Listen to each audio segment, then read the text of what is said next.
Here is the progress so far on the 6-pack case and the bottle cap and everything. It's really coming together, and we're going to, in this one, I'm going to refine this and make this an actual 6-pack case now, with cardboard and laying out the labels in a better way and everything. And then we can start later on, pretty soon, really just getting into lighting and materials and making this look really nice, because it's starting to be kind of annoying to not have any lights up or anything yet. So I'm going to jump into Photoshop real quick and just look at the label as it's laid out. I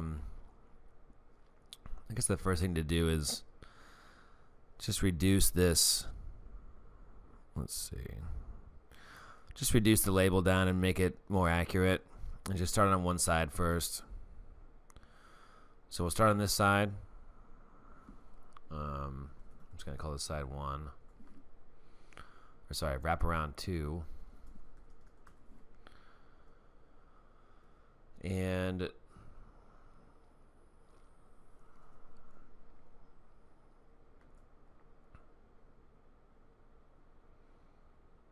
kind of start here.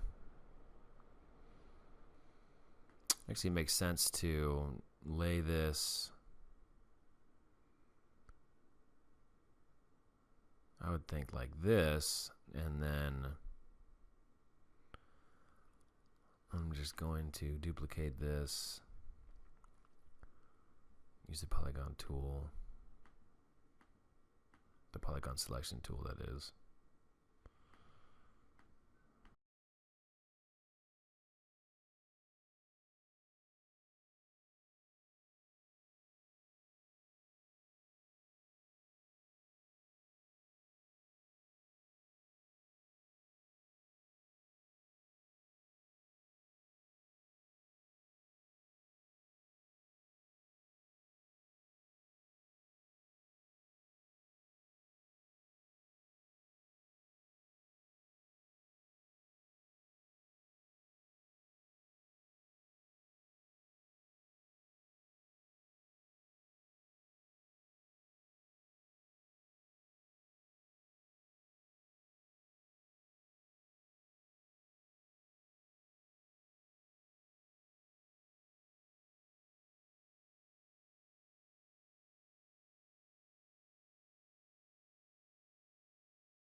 So now we're in cinema, we can just, and we hit save in Photoshop, all you can do is just go in here and then do reload image.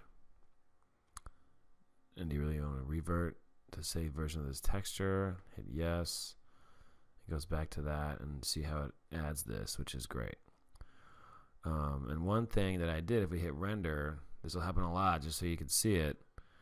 I left the UV mesh layer on, the guide layer, and you can see how it gets projected on here. So if you go back to Photoshop and hide the UV mesh layer and then save it again, and do it again and reload the image, it'll go away.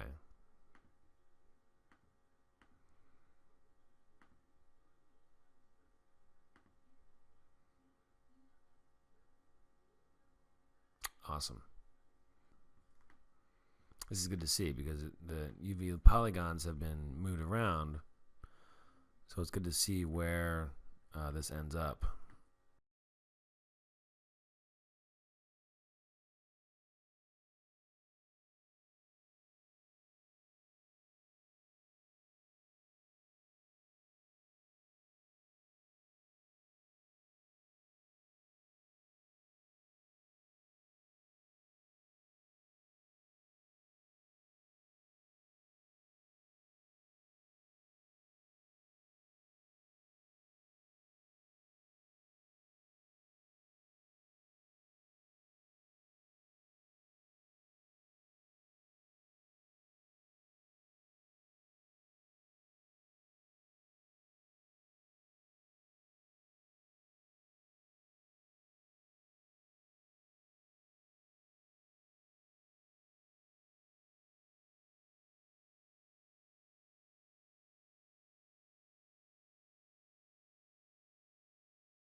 Okay. So I copied it over, I rotated it, and we're going to go in. I'm going to turn this UV mesh layer off, save the file, go back into Cinema and see how it translated.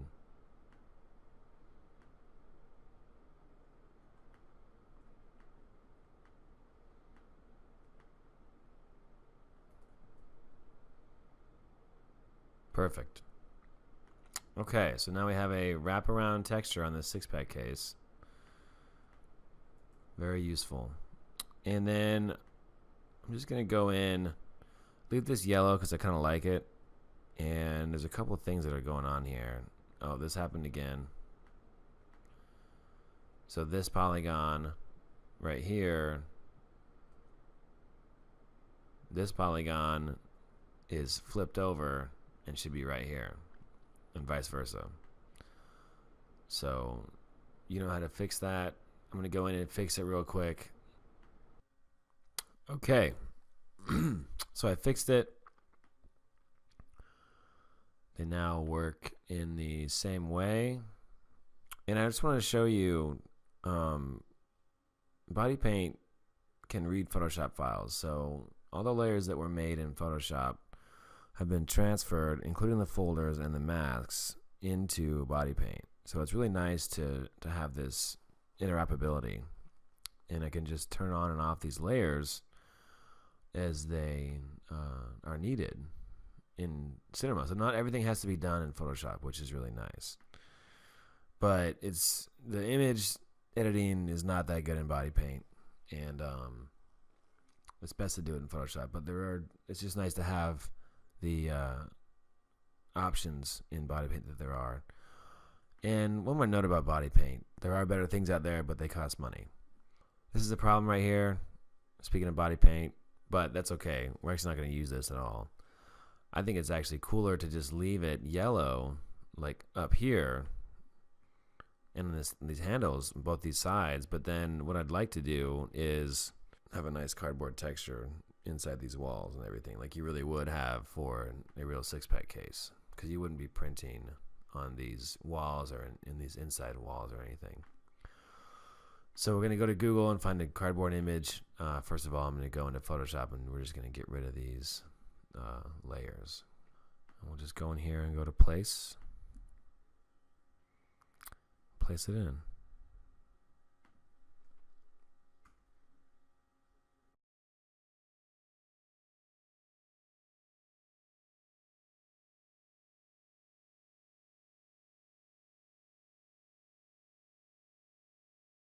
Okay, go in and copy that and just drag it into the other handle side.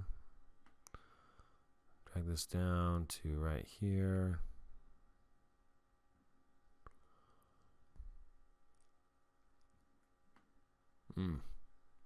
Okay, so it's too big, or it's scaled up too large. Now it's really noisy. It's fine. I'll just scale this down and tile it.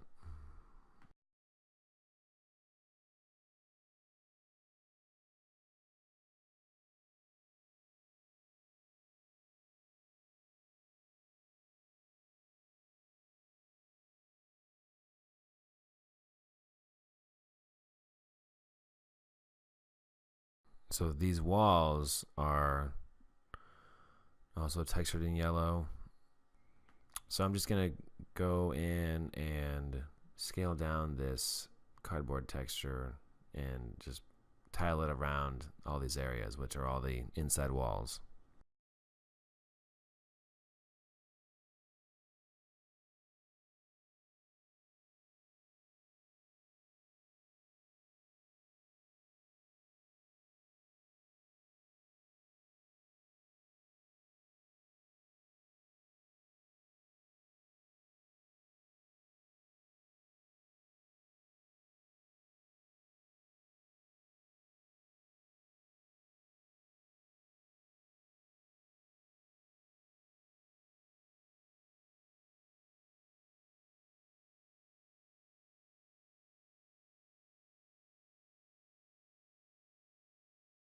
Okay, so it's been tiled. We'll see how it goes. This is definitely just quick and dirty, but it gives you the idea of what's involved in when texture mapping. and that's fine. I mean, it looks really bad right now. There's no lights or anything. There's no bump channel. There's nothing. It's very basic, and it looks that way. But we'll be able to improve this a lot once lights and other channels get mapped and everything, which will be really fun to see too, because that's the power of UV mapping. Now that this is all laid out flat, we know exactly where the things are. We can use these UV maps to also create bump channels and alpha channels and all those different things that are going to really sell this product.